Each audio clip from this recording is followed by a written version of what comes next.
Hosted by you/obvious mistake 7801. I, 36F, am a neurologist, and I absolutely love my patients and my job.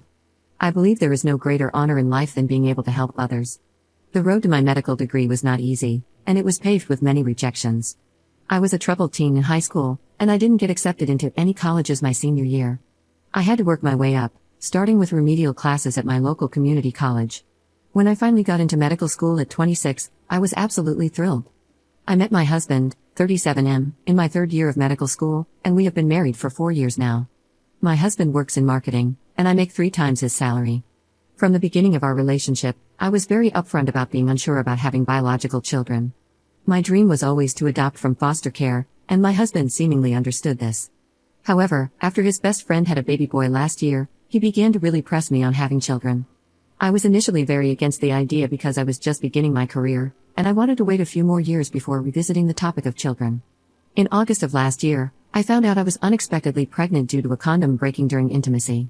I was initially considering termination, but after many heartfelt conversations with my husband, we decided to keep the baby, and he would quit his job and stay home until our daughter was old enough to start preschool.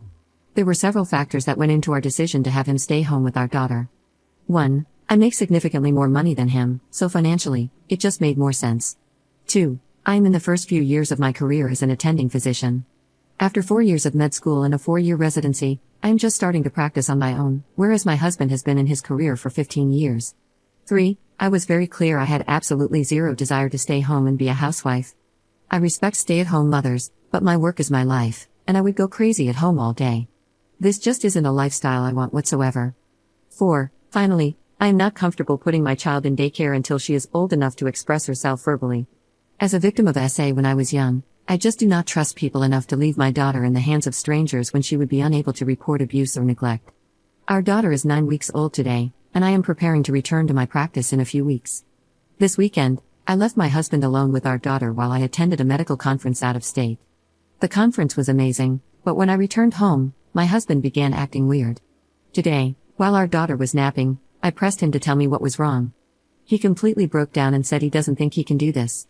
He expressed how trapped, alone, and overwhelmed he felt all weekend. He now wants me to extend my maternity leave and is talking about trying to get his job back. This made me panic, and I asked, well, what will we do with our daughter now? He responded by suggesting I leave my practice and work from home. I said absolutely not, and he suggested daycare. At this point, I completely lost it and screamed, if I knew you were going to back out of your promise to take care of our daughter, I would have never had your child. I know I completely overreacted, and I would never trade our daughter for anything, I love her so much. But I am so upset with my husband, and I'm not sure how to move forward at this point. Update 3 months later. Hi everyone, it's been a few months since I made my original post. I did not expect my post to get so much attention, and I was frankly overwhelmed by it. To everyone who sent me kind and supportive DMs, thank you so much. I appreciate it more than you know. To those who sent me nasty DMs, criticizing me as a mother, you are part of the reason why 40% of female doctors go part-time or leave medicine altogether within 6 years of completing their residencies. Women can want both a career and a family, just like men have for hundreds of years, and that does not make us evil monsters. To those questioning why I was not on birth control, I addressed this in a separate comment, but hormonal birth control does not work for every woman. Even board-certified OBGYNs will testify to this.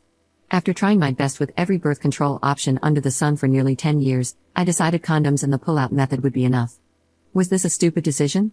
Yes, but 40% of doctors are overweight, so we aren't always the best at taking care of our own health. Regardless, I have no regrets. I love my daughter and wouldn't change a thing. Okay, now for the actual update. A few days after I made my original post, I realized how awful what I said to my husband was. No matter how upset I was, I never should have used our daughter as leverage in an argument.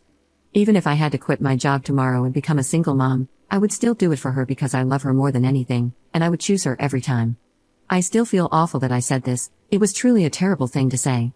Another thing I dropped the ball on was not being more patient and understanding with my husband.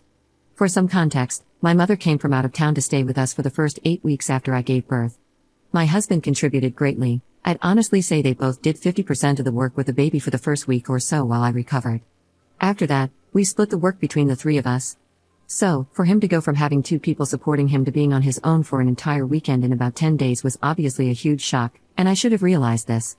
His complaints about feeling trapped, overwhelmed, and alone are the exact reasons why I have no desire to be a stay-at-home mom.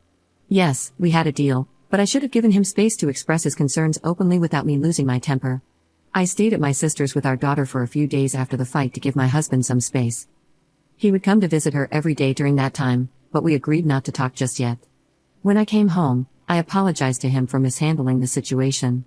To my surprise, he actually apologized too.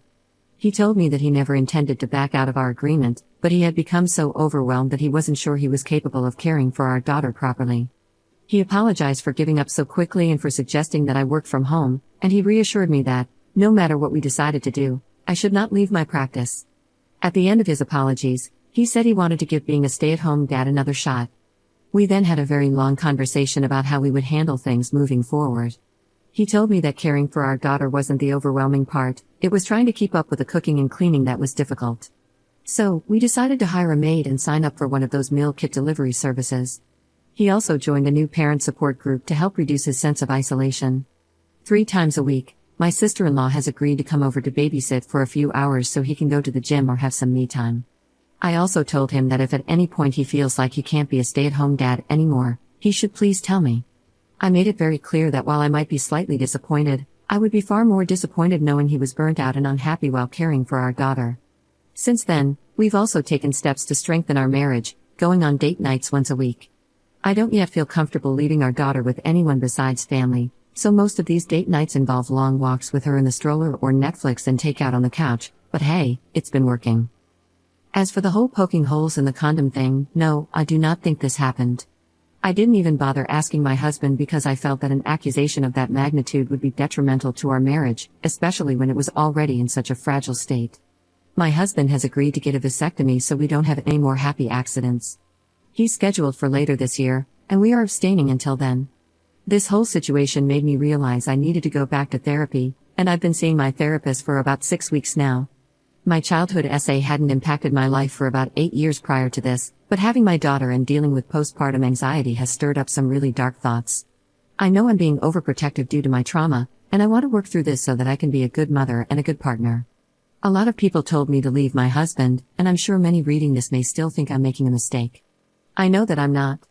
My husband had a weak moment and broke down, but he does not have a pattern of being unreliable, dishonest, or unsupportive.